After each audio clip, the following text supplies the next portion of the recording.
원피스 소드 멤버 7명 총정리. 일단 소드 멤버들을 소개하기 전에 소드가 무엇인지 설명드리겠습니다. 소드는 공식적으로 마린코드를 반납한 해병들로 구성된 유격대로 온갖 명령을 무시하고 자유롭게 움직일 수 있습니다. 예를 들어 소드 대원은 상부의 허가 없이도 사왕 세력을 공격하는 것이 가능하죠.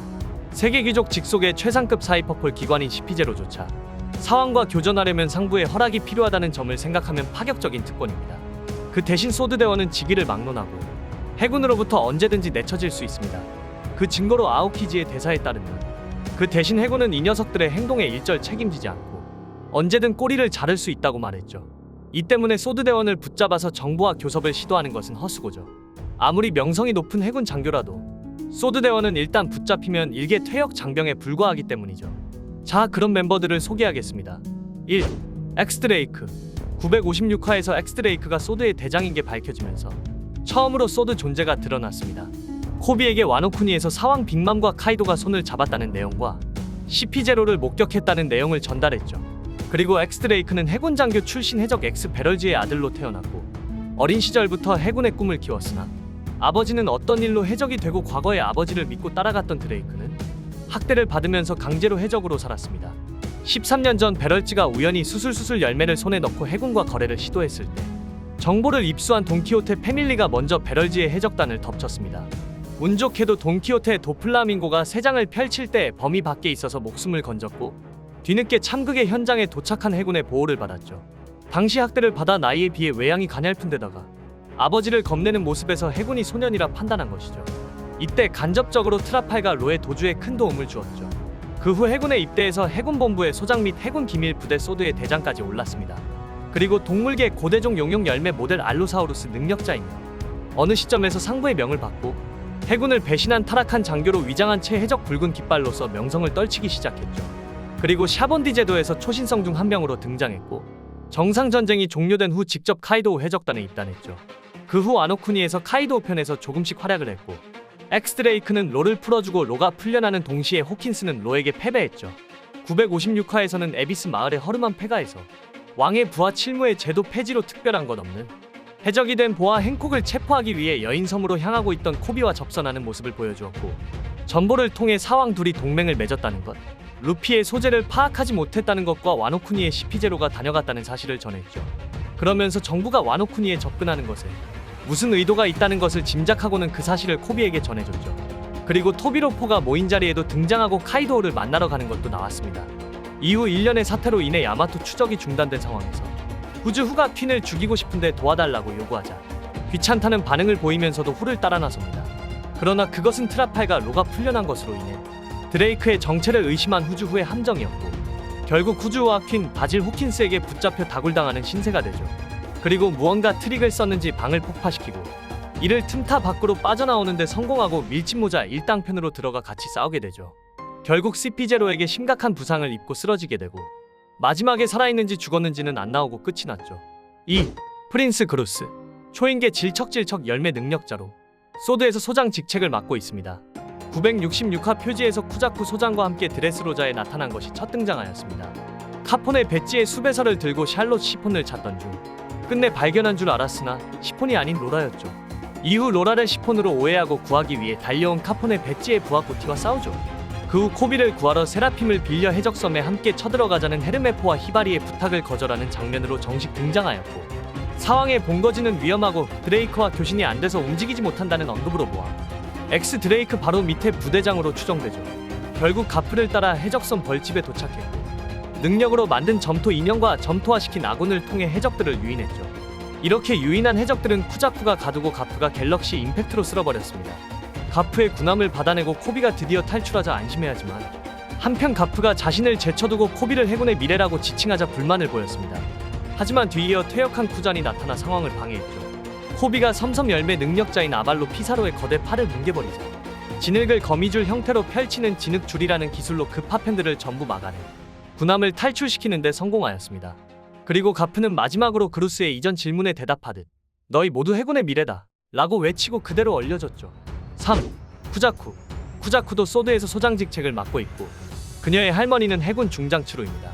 초인계 채찍채찍 열매 능력자로 채찍채찍 열매의 능력으로 벌집의 건물들을 조교에 이동시켜 해적들의 퇴로를 막고 섬의 중앙으로 몰아넣었습니다.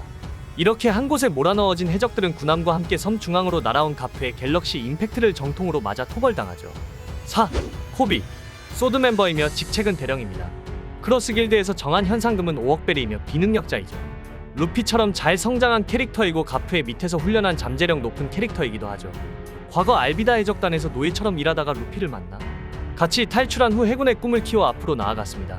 그러다가 헤르메포와 함께 해군이 되어 엄청난 노력을 통해 해군 대령까지 올라갔습니다. 그리고 하치노스 섬에서 가프의 갤럭시 임팩트를 오마주한 어니스티 임팩트라는 기술로 피사로의 팔을 부숴버리고 탈출하는 데 성공했죠. 제2의 가프가 될 코비는 나중에 가프와 로저가 힘을 합쳐 싸운 것처럼 루피와 코비가 힘을 합쳐 싸울 것으로 보이죠. 5. 히바리 소드의 대원이며 계급은 중령으로 코비의 후배인데도 코비와 동기인 헤르메포보다 계급이 높습니다. 주인공 보정에 가깝도록 빠르게 진급한 코비와 거의 맞먹는 진급 속도이며 소드의 부대원으로 배속될 만큼 포텐과 실력이 뛰어남을 알 수 있죠. 본부의 대령인 코비가 일개 대원으로 있는 것만으로도 소드가 상당한 정예의 병력들로 이루어졌다는 걸 짐작해 볼 수 있는데, 그보다 늦게 입대한 히바리가 이 부대에 배속되었다는 건 그만큼 실력을 인정받고 있다는 뜻이 되죠. 헤르메포와 함께 전에 은혜를 받았다면서 마샬디 티치에게 납치된 코비를 구하러 가자며 그루스를 비롯한 SWORD 해병들에게 부탁하지만 프린스 그루스 소장은 검은 수염을 건드렸다간 무슨 일이 터질지 모른다며 거부했죠. 해적섬의 해적들에게 쫓기던 코비를 건물의 지붕 위에서 엄호하는 모습을 보였고, 여기서 그녀는 실력 있는 저격수임이 드러났고, 베가펑크가 만든 GP 플라워를 이용한 총을 사용해 꽃 탄환을 심어 해적들이 가진 총기의 탄환을 꽃으로 바꾸어 무력화시켜버렸죠. 코비의 사슬을 끊을 수가 없다며 가프에게 도움을 청하던 도중 쿠잔에게 얼려버려지죠. 코비가 아발로 피사로의 팔을 박살내자 놀라워하고 코비가 복귀하자 껴안으며 환영해 주었습니다. 그렇게 가프를 제외한 해군 모두가 벌집을 무사히 탈출하죠. 현재 아카이노의 딸로 의심받고 있는 히바리, 아카이노와 마찬가지로 히로시마 사투리를 쓰는데 작중 히로시마 사투리 사용자는 이 둘밖에 없습니다. 그리고 아카이노의 오른팔에는 칼 문신이 있는데 이게 히바리가 소속된 소드를 의미할 수 있죠. 6. 헤르메포 비능력자이며 과거에는 쓰레기 그 자체였습니다. 어린 소녀의 감성을 짓밟는가 하면 되게 재수없는 캐릭터였죠. 그리고 2년 후 코비와 같이 해군이 되어 가프의 밑에서 수련받은 캐릭터이죠. 소령으로 등장하고 2년간 전투 방식은 크게 달라지지 않아서 여전히 쿠크리를 쌍으로 들고 다니며 쓰고 있죠. 그런데 코비가 대령이 되면서 친구의 부관이 되었죠. 그래서 코비를 사석에서만 입대 동기 겸 친구로 대할 뿐 공식 석상에서는 철저하게 상관으로 존대해줍니다. 근데 해군이라는 특성상 임무 중인 순간에만 등장하기 때문에 코비를 친구보다는 상관으로 대하는 모습이 더 자주 나오다 보니 코비가 서운했는지 너무 딱딱하게 굴지 말라고 했을 정도였죠. 다시 말해서 천하의 망난이었던 헤르메포가 완전히 다른 사람으로 바뀌었죠. 상급자가 된 동기를 곁에서 보좌한다는 점에서는 볼사리노와 유사합니다. 코비와 같이 등장해 레벨리에 참석하러 마리조아로 향하던 프로덴스 왕국의 배를 습격하려는 해적들의 잠수정을 단번에 박살내버립니다. 그 후 박살난 잠수정 안에서 해적들은 잡았고 루루시아의 코만의 왕녀도 무사하다고 코비에게 전보벌레로 보고하는 동시에 그나저나 네 견문색 패기는 도대체 뭐가 어떻게 된 거야? 난 어뢰의 기척도 못 느꼈는데 라고 말하는데, 이 말을 해석해보면 헤르메포도 견문색을 각성한 건 맞지만 코비만큼 민감한 견문색은 아닌 듯하죠. 코비와 함께 아마존 릴리의 보아 행콕을 체포하러 갔었지만 코비를 제외한 다른 해군들처럼 행콕의 슬레이브 에로우에 당해 돌이 되어버리고 말았죠. 코비처럼 본편에서도 소드 소속인 것이 밝혀지며 베가펑크가 있는 섬 근처 해군 기지에서 타시기 돌 펑크 하자드에서 데려온 아이들 및 다른 소드 멤버들과 함께 등장합니다. 중령 히바리와 함께 눈물을 흘리며 무릎을 꿇고 해적섬 벌집에 같이 가달라고 소장 프린스 그루스에게 부탁하죠. 동료들에게 코비를 구하기 위해 베가펑크를 통해 세라핌이라도 빌릴 수 있게 해달라고 부탁하지만 드레이크도 부재 중인데다가 사왕 검은 수염의 영역에 들어가는 건 자살행위라 거절당했습니다. 가프 중장과 그의 배를 보고선 보고 싶었다면서 눈물을 흘렸습니다. 그리고선 친구인 코비가 검은 수염에게 납치당했는데도 자신은 아무것도 못했다고 자책하지만 해적들을 때려눕히고 코비를 구출하러 벌집에 같이 가자는 가프의 말에 히바리와 함께 감동먹죠.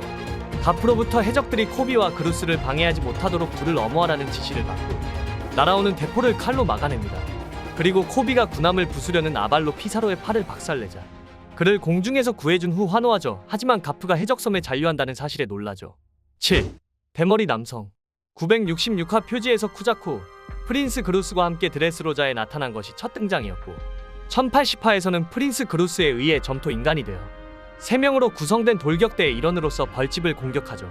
이때 사용하는 무기는 검이고 검은 수염 해적단의 한 해적에게 목이 베이지만 점토 인간이 되었기 때문에 아프다면서 약간 고통스러워하기만 할 뿐 별다른 피해는 입지 않고 바로 부활해서 전투를 속행하죠. 이름도 계급도 드러나지 않았으나 소드 대원들이 등장할 때마다 거의 개근하고 있고 대머리라는 외형적 특징이 강렬해서 어느 정도 인지도를 갖고 있는 해병입니다. 프린스 그루스의 열매 능력이 아직 구체적으로 드러나지 않았기 때문에 사실은 점토 인간이 된 해병이 아니라 비스킷 병사처럼 프린스 그루스에 의해 만들어진 점토 인형이 아니냐는 추측도 나오고 있죠. 다만 1080화에서 점토 인형이라고 명시된 존재는 프린스 그루스와 똑같이 생겼는데 돌격대 3명은 그렇지 않고 전투시가 아닌 평시에도 행동을 하고 있으며 음식을 먹거나 아프다고 엄살을 부리는 말도 하기 때문에 현재까지의 묘사만 보면 점토 인형일 가능성은 희박한 편이죠. 마지막으로 좋아요 한 번만 부탁드립니다.